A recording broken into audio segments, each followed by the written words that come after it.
Lahore high court के अंदर एक शख्स अपने आप को पेट्रोल छिड़ककर आग लगा देता है। 60% बॉडी जल गई है। सांस की नाली जो है उसमें बहुत ज्यादा स्वेलिंग है। इस वार्ड के इंचार्ज थे, उनको बड़ा मेरा आना बुरा लगा कि नहीं भाई अलाउ नहीं है, हम नहीं दिखा सकते। जाकर मैंने देखा कि दोनों बाजुओं को इस तरह से हैंग किया हुआ है, चेहरा पूरा जलकर झुलस गया है और ट्यूब्स वगैरह लगी हुई थी और उस शख्स को कोई होश नहीं है। पिछले 9 से 10 साल से अदालत में एक केस लड़ रहा है। ये केस है एक पाकिस्तान की बहुत बड़ी निजी कंपनी के हवाले से, जहां पर ये डेली वेजेस पर क्वालिटी चेकर था। इसने जाकर अदालत से रुजू किया और कहा कि हमें इस तरह विदाउट एनी रीजन निकाल दिया गया है। इसको शदीद ज़हनी तौर पर टॉर्चर किया जा रहा था। इसकी अहलिया का ये कहना है, जिनसे मेरी बात हुई, 34 से 35 लाख रुपया मकान बेचकर हमने फीसें दे दी। मैंने कहा कमाने वाला, कहती वो बिस्तर पर पड़ा है। 9 साल हो गए अदालत में, तारीख पर तारीख। मैंने कहा जब लेकर आए आपके मियाँ को यहाँ हॉस्पिटल में तो क्या डॉक्टर्स ने फौरन ट्रीटमेंट किया? उसने कहा जी 5 घंटे पड़ा रहा है, इवन के दवाइयों के पैसे भी पास नहीं है।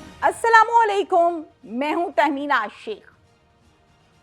आज का वीलॉग जिस पर मैं डिटेल के साथ आपसे बात करूंगी, और ये वो वीलॉग है जिसे जाकर मैंने खुद से ग्राउंड रियलिटीज़ को चेक किया, खबरें क्या गर्दिश करती हैं और अंदर की कहानी है क्या। सबसे पहले हम उस वीडियो के हवाले से बात करते हैं जो ना सिर्फ मैंने देखी बल्कि पूरे पाकिस्तान ने, पूरी दुनिया ने देखी। खूब जग हंसाई हुई।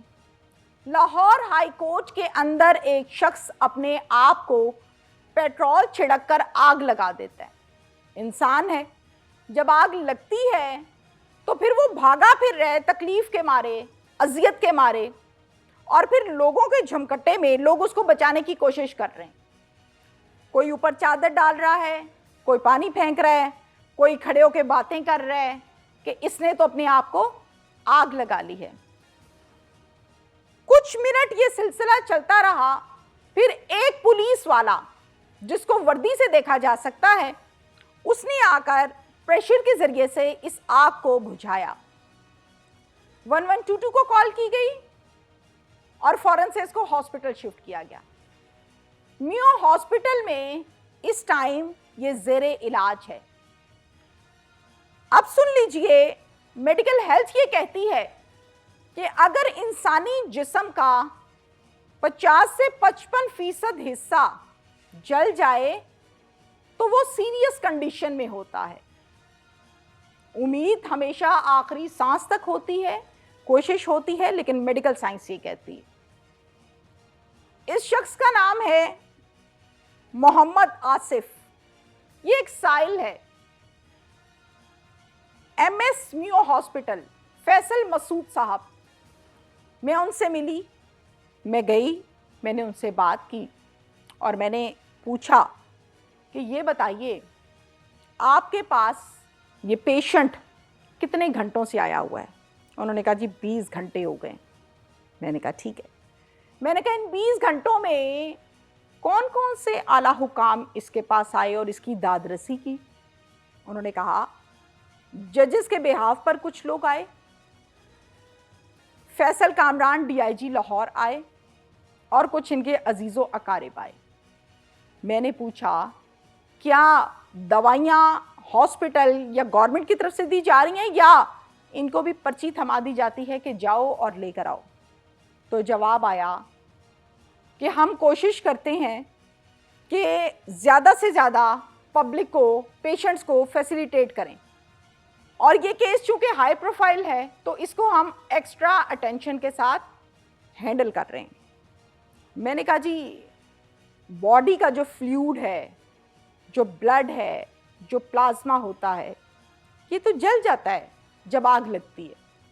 कहते बिल्कुल जल जाता है। मैंने कहा इसकी क्या कंडीशन है? कहते हैं 60% बॉडी जल गई है। सांस की नाली में चूंकि धुआं जाता रहा और शिद्दत जो थी आग की ज़्यादा थी, तो सांस की नाली जो है उसमें बहुत ज़्यादा स्वेलिंग है। डॉक्टर्स ये कहते हैं कि जब किसी भी शख्स की सांस की नाली या जिस्म के अंदर का कोई भी हिस्सा स्वेल होता है तो उसकी सर्जरी नहीं हो सकती। ये भी मेडिकल हेल्थ कहती है।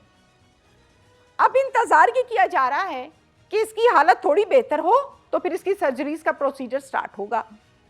मैं अंदर गई पेशेंट के पास और जाकर मैंने उससे देखा और बात की। हॉस्पिटल में नफरी अच्छी खासी लगाई गई। उसके बाद एमएस साहब, फैसल मसूद साहब ने तो इस पर कोई एतराज़ नहीं किया। उन्होंने कहा आप बिल्कुल देख सकती हैं।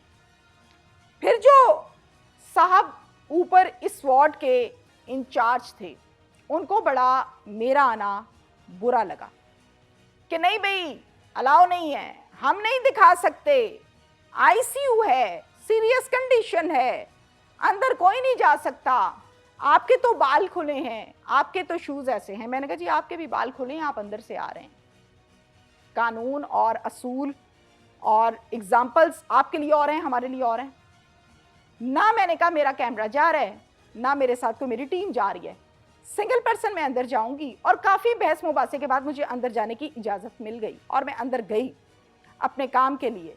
जाकर मैंने देखा कि दोनों बाजुओं को इस तरह से हैंग किया हुआ है, पूरी बाजुओं पे बैंडेजेस हुई हुई हैं, चेहरा पूरा जलकर झुलस गया है और ट्यूब्स वगैरह लगी हुई थी और उस शख्स को कोई होश नहीं है।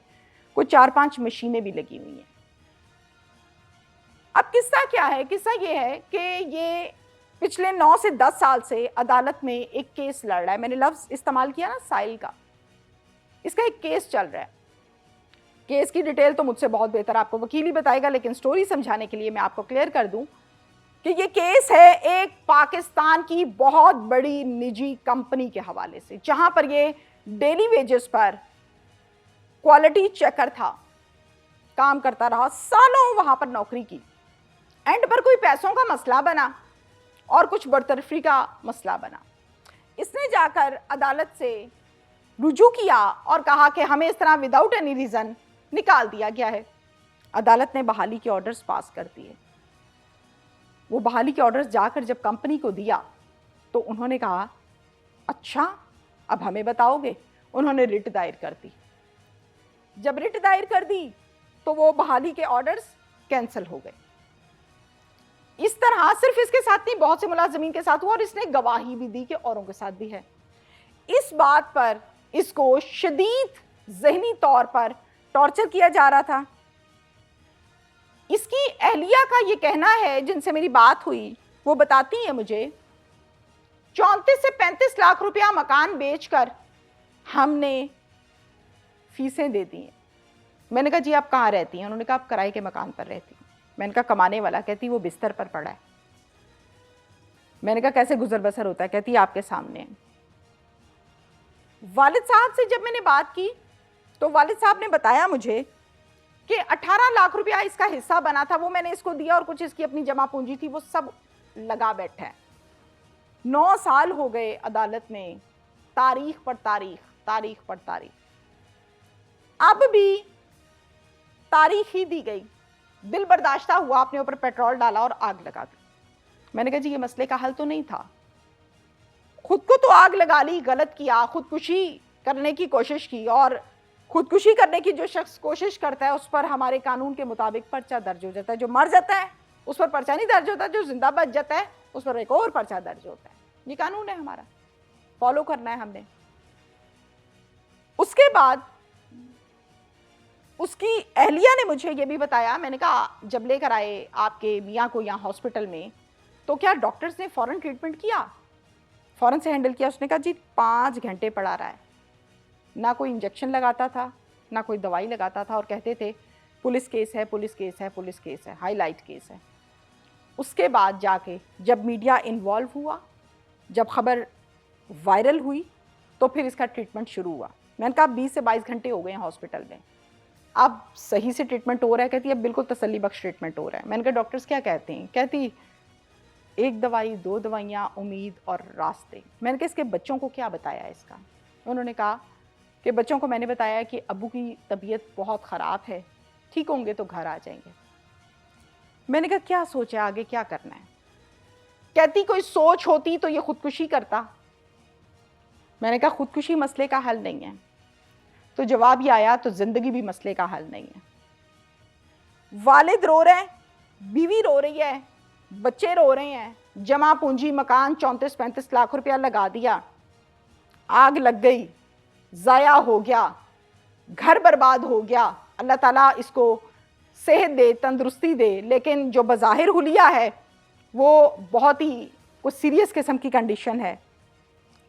इवन के दवाइयों के पैसे भी पास नहीं हैं। अफसोस मुझे इस बात पर हुआ कि ये पंजाब का शहर लाहौर का वकूआ है, किसी गांव का नहीं है। मरियम नवाज साहिबा नहीं आई, मिनिस्टर हेल्थ नहीं आए, और ऐसे और लोग जिनको आना तो चाहिए था मगर वो नहीं आए।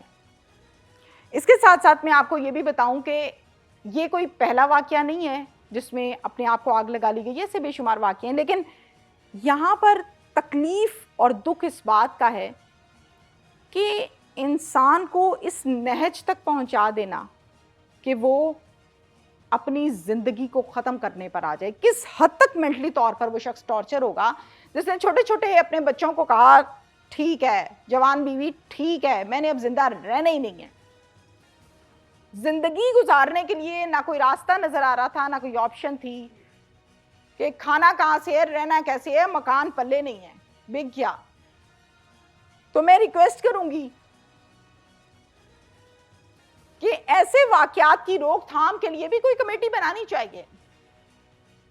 बड़े लोग, बड़े लोगों के बच्चे और बड़े लोगों के बड़े केस, इस पर तो सब बोलते हैं, सब आवाज उठाते हैं। गरीब के लिए आवाज क्यों नहीं उठाई जाती उसी तरह से जैसे कि बड़े के लिए उठाई जाती है? तो यकीनन आप सबका जवाब ये होगा, भाई यहां तो होता ही ऐसा है, यहां होता ऐसा है। आज मैं आवाज उठा रही हूं, कल आप आवाज उठाएं। अपना अपना किरदार अदा करना होगा, तब जाके शायद उम्मीद पैदा हो, रोशनी की कोई किरण नजर आए। यहां पर मैं आपको यह भी बताऊं कि एक बावर्दी शख्स ने उसी जगह पर आग बुझाने वाले आले का बिल्कुल सही दुरुस्त टाइम पर इस्तेमाल किया और उसकी आग को बुझाया। अब कहां पुलिस वाले रिश्वत भी लेते हैं और कहां पुलिस वाला किसी की जान भी बचा रहा है।